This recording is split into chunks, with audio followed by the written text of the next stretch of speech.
नमस्कार दोस्तों। आज हमारा न्यू टॉपिक है भारत में कृषि। और हम संशोधित पाठ्यक्रम माध्यमिक शिक्षा बोर्ड में 2020-2021 के संशोधित पाठ्यक्रम के अनुसार इसके कुछ महत्वपूर्ण तथ्यों को जानने का प्रयास करेंगे और यह देखेंगे कि सामान्यतः भारत में कौन कौन सी खाद्यान्न फसलें किन किन राज्यों में उत्पादित की जाती हैं।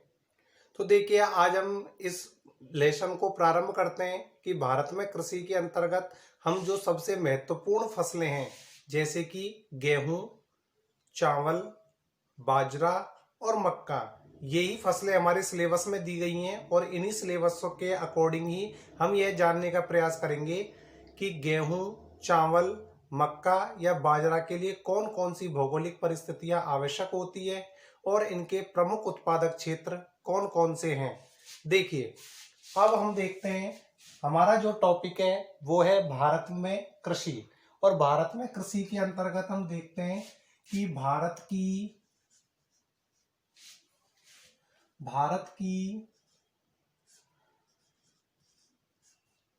करीब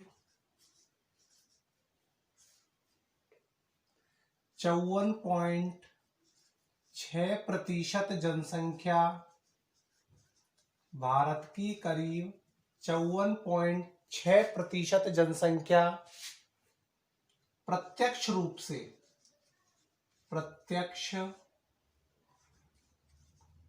से कृषि पर निर्भर है। यानी कि भारत की करीब 54.6% जनसंख्या भारतीय कृषि पर निर्भर है।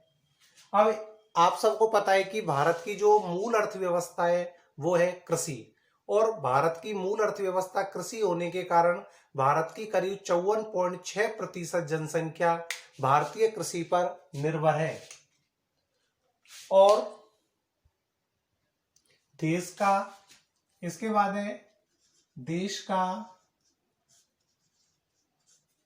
17.4% भाग सकल घरेलू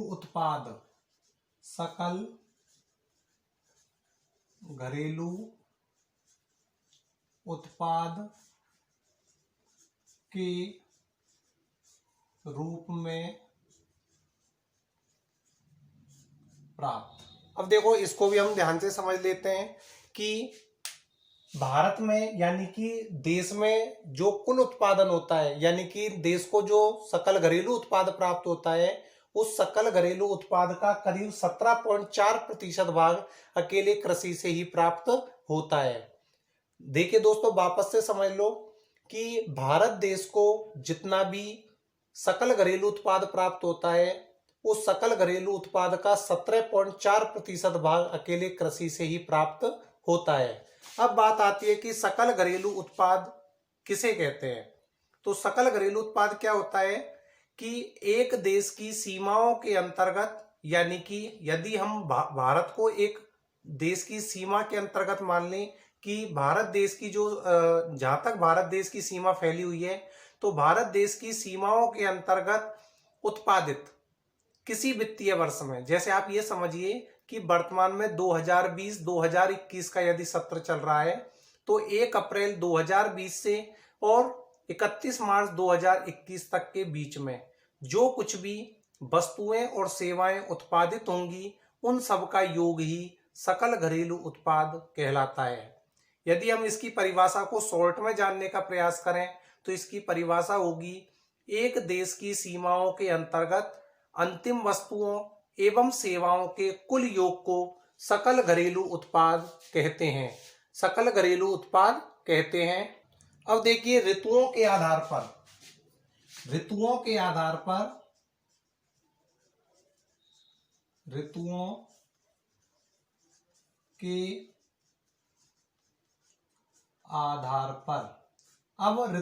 आधार पर कृषि को कितने भागों में बांटा गया है। ऋतुओं के आधार पर कृषि को कितने भागों में बांटा गया है। तो दोस्तों, ऋतुओं के आधार पर कृषि को 3 भागों में बांटा गया है: रबी की फसल, खरीफ की फसल और जायद की फसल। कौन कौन सी फसल होती है? रबी की फसल, खरीफ की फसल और जायद की फसल। देखिए इसमें सबसे पहले है रबी की फसल। रबी की फसल, तो देखिए रबी की जो फसल होती है वह अक्टूबर नवंबर में बोकर, इसे अक्टूबर नवंबर में बोकर मार्च अप्रैल में काट लिया जाता है। यानी कि जो रबी की फसल होती है इसे अक्टूबर नवंबर में बोया जाता है और मार्च अप्रैल में इसे काट लिया जाता है। तो रबी की फसल को अक्टूबर नवंबर में बोया जाता है और मार्च अप्रैल में काट लिया जाता है। और इसके अंतर्गत जो प्रमुख फसलें आती हैं, इसके अंतर्गत जो सबसे प्रमुख फसलें आती हैं वो आती हैं गेहूं, जौ, चना, मटर और सरसों। तो कहने का अर्थ ये हुआ कि रबी की फसलों के अंतर्गत कौन कौन सी फसलें आएंगी? गेहूं, जौ, चना, मटर और सरसों। इसके बाद आती है दोस्तों खरीफ की फसल। खरीफ की फसल, तो अभी अभी आपने देखा कि जो रबी की फसल है, रबी की फसल को हम कब बोते हैं? रबी की फसल को हम अक्टूबर नवंबर में बोकर इसे मार्च अप्रैल में काट लिया जाता है। इसे अक्टूबर नवंबर में बोकर मार्च अप्रैल में काट लिया जाता है। और इसमें जो सबसे प्रमुख फसलें आती हैं वो आती हैं गेहूं, जौ, चना, मटर और सरसों। अब आती है खरीफ की फसल।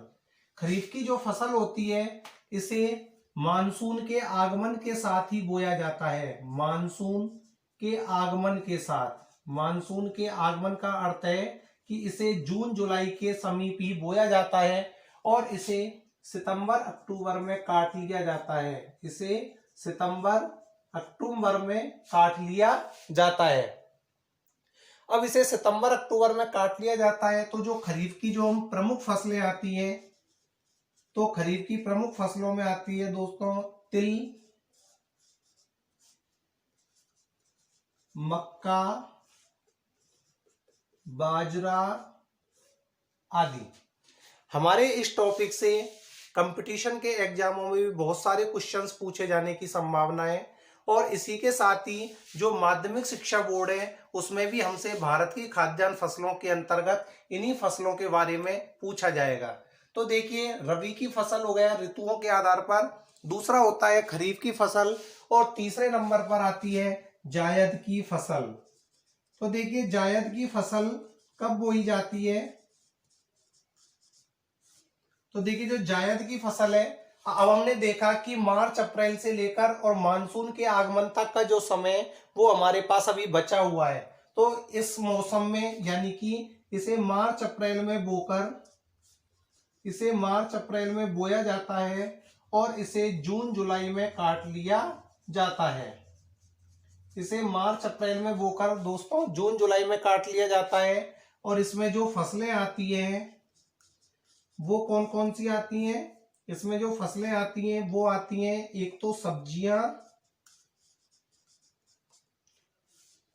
चारा, खरबूजा आदि। तो कहने का अर्थ ये हुआ कि ऋतुओं के आधार पर फसलों को तीन भागों में बांटा जाता है, यानी कि रबी की फसल, खरीफ की फसल और जायद की फसल। अब जो रबी की फसल है इसे ऊनालू भी कहा जाता है। इसे दोस्तों अन्य किस नाम से भी जाना जाता है? ऊनालू। और जो खरीफ की फसल है इसे क्या और भी कहा जाता है? सवाणु। इसे सवाणु भी कहा जाता है, जो कि जनरली क्वेश्चंस पूछे जाते हैं। अब हम देखते हैं सबसे पहले गेहूं। और गेहूं में देखिए जो कि हम गेहूं फसल के बारे में देखते हैं, तो जो गेहूं है वह उत्तर भारत की सबसे प्रमुख खाद्यान्न फसल है। यानी कि आपसे यदि ये पूछा जाए कि भारत की सबसे प्रमुख खाद्यान्न फसल कौन सी है, तो भारत की सबसे प्रमुख खाद्यान्न फसल है चावल। और उत्तर भारत की सबसे प्रमुख खाद्यान्न फसल कौन सी है? तो उत्तर भारत की सबसे प्रमुख खाद्यान्न फसल है गेहूं। तो अब हम देखते हैं गेहूं की भौगोलिक स्थिति। तो गेहूं के लिए सबसे पहली बात है कि गेहूं एक शीतोष्ण कटिबंधीय पौधा है। गेहूं कैसा पौधा है दोस्तों? शीतोष्ण कटिबंधीय पौधा। गेहूं एक शीतोष्ण कटिबंधीय पौधा है। अब हम गेहूं के बारे में महत्वपूर्ण तथ्य देखते हैं। तो सबसे पहला आता है तापमान। अब आपको पता है, अभी अभी हमने देखा कि जैसे गेहूं है वो एक रबी की फसल है, और रबी की फसल हमने पढ़ा था कि रबी की फसल को अक्टूबर नवंबर में तो बोया जाता है और मार्च अप्रैल में काट लिया जाता है। इसका अर्थ यह हुआ कि जो गेहूं है उसे जब हम बोते हैं तो उस समय तापमान कैसा रहना चाहिए? कम रहना चाहिए, क्योंकि अक्टूबर नवंबर का जो समय है उस समय टेम्परेचर कम होने लगता है। अब स्वाभाविक बात है कि अक्टूबर नवंबर के समय टेम्परेचर कम होता है, तो इसका अर्थ यह कि इसे बोते समय तापमान कम होना चाहिए। तो देखिए, इसके लिए जो तापमान है वो कितना चाहिए? 10 डिग्री से 25 डिग्री सेल्सियस। इसके लिए कितना तापमान चाहिए? 10 डिग्री से 25 डिग्री सेल्सियस, जिसमें भी 10 डिग्री बोते समय, 15 डिग्री बढ़ते समय और 25 डिग्री काटते समय। यानी कि 10 डिग्री तापमान यानी कि जब हम बो रहे होते हैं तब 10 डिग्री तापमान, इसके बढ़ते समय 15 डिग्री और पकते समय या काटते समय इसका टेम्परेचर 25 डिग्री सेल्सियस के आसपास होना चाहिए। तापमान के बाद हम देखते हैं इसकी जलवायु। तो अभी हमने देखा कि जलवायु कैसी होगी? शीतोष्ण कटिबंधीय, यानी कि इसे शीतोष्ण कटिबंधीय क्षेत्रों में ही उत्पादित किया जाता है। इसका अर्थ क्या हुआ? स्वाभाविक बात है कि यह एक ऐसे क्षेत्र में बोया जाता है जहां पर थोड़ा तापमान कम हो। ये कहने का अर्थ यह है कि जहां पर ना तो अधिक गर्मी हो और ना ही अधिक सर्दी हो। तो कहने का अर्थ यह हुआ कि उत्तर भारत इसके लिए एक आदर्श दशाएं प्रस्तुत करता है, और आदर्श दशाएं प्रस्तुत करने के कारण ही इन क्षेत्रों में गेहूं सर्वाधिक मात्रा में उत्पादित किया जाता है। तो जलवायु इसके लिए कैसी चाहिए दोस्तों? शीतोष्ण कटिबंधीय। इसके बाद आती है मिट्टी। तो देखिए, गेहूं की फसल के लिए जो मिट्टी आवश्यक है वह दोमट। इसके लिए कैसी मिट्टी आवश्यक है? दोमट, या इसके लिए कछारी मिट्टी की आवश्यकता होती है, जिसमें भरपूर मात्रा में जीवांश विद्यमान हो, यानी कि जीवों के अंश विद्यमान हो। इसके बाद आती है मिट्टी के बाद वर्षा। अब देखिए कि जो रबी की फसल है, यानी कि जो गेहूं की फसल है, सामान्यतः सर्दियों की ऋतु में हमारे यहाँ पर बहुत कम वर्षा होती है। अतः यहाँ पर सिंचाई के द्वारा ही इन फसलों को उगाने का काम या उपजाने का कार्य होता है, और कुछ मात्रा में यहाँ पर मावठ भी होती है, जो कि हम पिछले चैप्टरों में ये पढ़ चुके हैं। इसके लिए आप हमारा पुराना यानी कि पहले के वीडियोज भी देख सकते हो, जिसमें हमने पढ़ाया था कि जो मावठ होती है वो क्या होती है कि भूमध्य सागरीय चक्रवातों से होने वाली शरदकालीन वर्षा को मावठ कहते हैं। यानी कि सर्दी की ऋतुओं में भूमध्य सागरीय चक्रवातों से जो वर्षा होती है उसे मावठ कहा जाता है। तो इसके लिए सामान्यतः जो वर्षा है वो आवश्यक है 25 सेंटीमीटर से 75 सेंटीमीटर तक। यानी कि सामान्यतः इसके लिए वर्षा 25 सेंटीमीटर से लेकर 75 सेंटीमीटर के मध्य आवश्यक है। अब देखिए, हमारा हो गया तापमान, जलवायु, मिट्टी, वर्षा। अब आता है धरातल। धरातल कैसा चाहिए? इसके लिए हमें समतल भूमि की आवश्यकता होती है।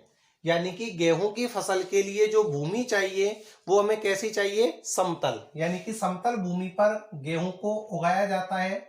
और इसके साथ ही आता है उत्पादक क्षेत्र। उत्पादक क्षेत्र। देखिए दोस्तों, एक चीज और है कि जो श्रम होता है, हमें सभी फसलों के लिए सस्ते व कुशल श्रम की ही आवश्यकता होती है, क्योंकि यदि श्रम महंगा होगा तो स्वाभाविक बात है कि हमारा उत्पादन महंगा होगा और वह बाजार में आसानी से बिक नहीं पाएगा, अर्थात उसे प्रतिस्पर्धा का सामना करना पड़ेगा। तो यानी कि जो श्रमिक है या श्रम है वो हमें कैसा प्राप्त होना चाहिए? सस्ता और कुशल। अब आता है उत्पादक क्षेत्र। तो देखिए दोस्तों कि उत्पादन के क्षेत्र में सबसे प्रथम स्थान है उत्तर प्रदेश का। उत्तर प्रदेश, पंजाब, हरियाणा, मध्य प्रदेश,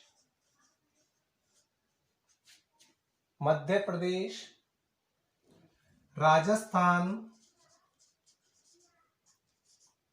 आदि राज्यों में अत्यधिक मात्रा में गेहूं को उत्पादित किया जाता है। तो देखिए दोस्तों, उत्तर प्रदेश, पंजाब, हरियाणा, मध्य प्रदेश, राजस्थान आदि राज्यों में अत्यधिक मात्रा में गेहूं उत्पादित किया जाता है। और इसे याद करने की जो ट्रिक है वो होगी उपहारम, या इसे हम इस प्रकार से भी लिख सकते हैं उपहारम। यानी कि शॉर्ट के रूप में हम देखें कि मान के चलो हमने किसी को गेहूं को उपहार दिया, यानी कि गेहूं को उपहार स्वरूप दिया, तो इसकी ट्रिक हो गई उपहारम, जिसमें से यू में उत्तर प्रदेश, पंजाब, हरियाणा, राजस्थान, मध्य प्रदेश ये इसके सबसे प्रमुख उत्पादक राज्य हैं। और उत्तर प्रदेश का गेहूं के उत्पादन में पूरे भारत देश में प्रथम स्थान है।